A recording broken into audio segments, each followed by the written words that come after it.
সবগুলো পরোটা ভাজা হয়ে গেছে। আর একটা কেটে দেখাই কতটা ফুলেছে। সবগুলো একইভাবে ফুলেছে। ভেতরটা দেখুন, একেবারে একই রকম লাগছে দেখতে। দেখতে পেলেন আমি ওলের পরোটা কীভাবে কত সুন্দর বানালাম। আর এটা দেখুন একেবারে নরম, হাতে মুঠো হয়ে যাচ্ছে। এইভাবে হবে আর খেতেও খুব সুন্দর লাগবে।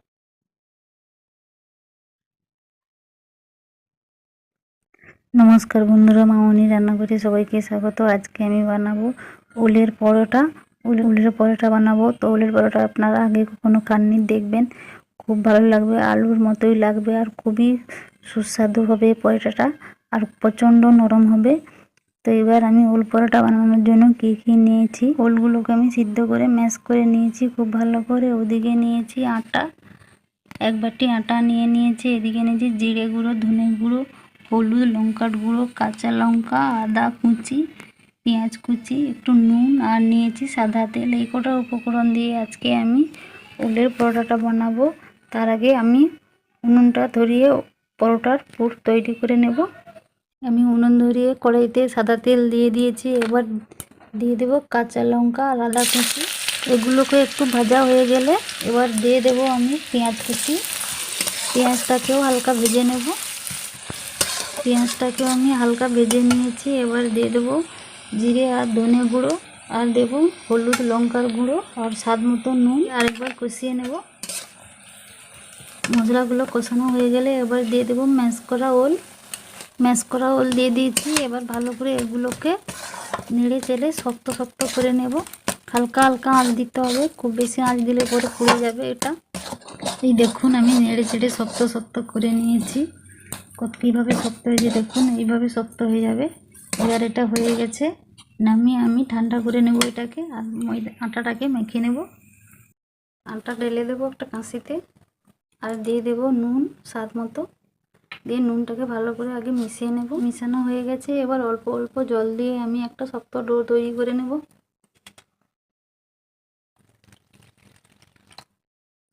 একসঙ্গে বেশি জল দিলে পরে খুব একটা ভালো হবে না, অল্প অল্প জল দিয়ে মাখতে হবে।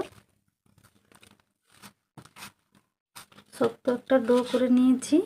এবার এটাকে আমি রুটি পরোটার সাইজে কেটে নেব ছোট ছোট করে। বেশি করে নিয়েছি, একটু মোটা না হলে তাহলে পরে পরোটা খুব একটা ভালো হয় না।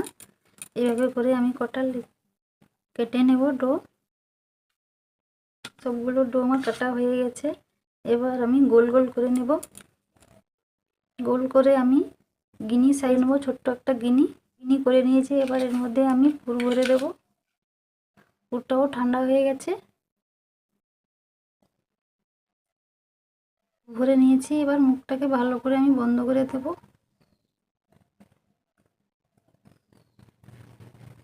এই দেখুন এইভাবে খুব ভালো করে বন্ধ করে দিতে হবে, না হলে পরে ফেটে বেরিয়ে যাবে। এই দেখুন ভরে নিয়েছি। এবার এটাকে ভালো করে গোল করে নিলে এই দেখুন হয়ে গেছে আমার একটা পুর ভরা রেডি।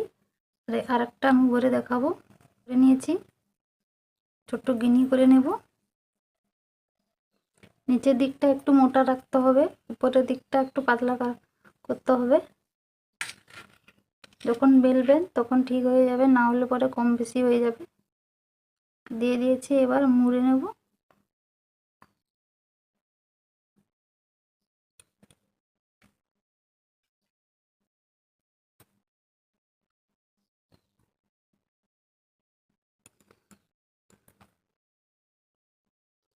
হয়ে গেছে দেখুন, আরও একটা আমার রেডি হয়ে গেছে। এইভাবে করে আমি সবগুলো পুর ভরে নেব। এই দেখুন আমার সবগুলো পুর ভরা হয়ে গেছে।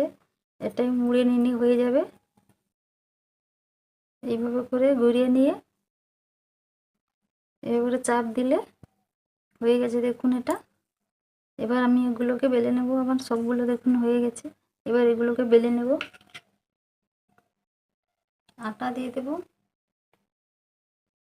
হালকা হালকা হাতে বেলতে হবে, তাড়াহুড়ো করলে পরে পুরটা বেরিয়ে যাবে।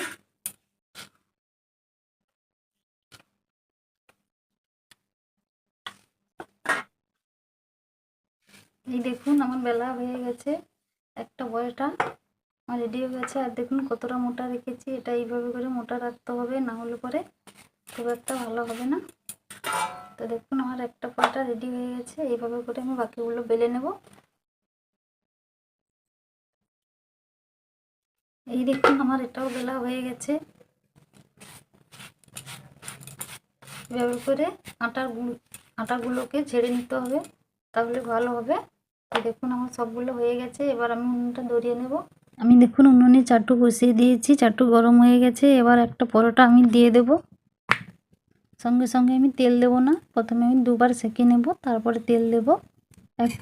এক পাশ হয়ে গেছে, আমি উল্টে দেব।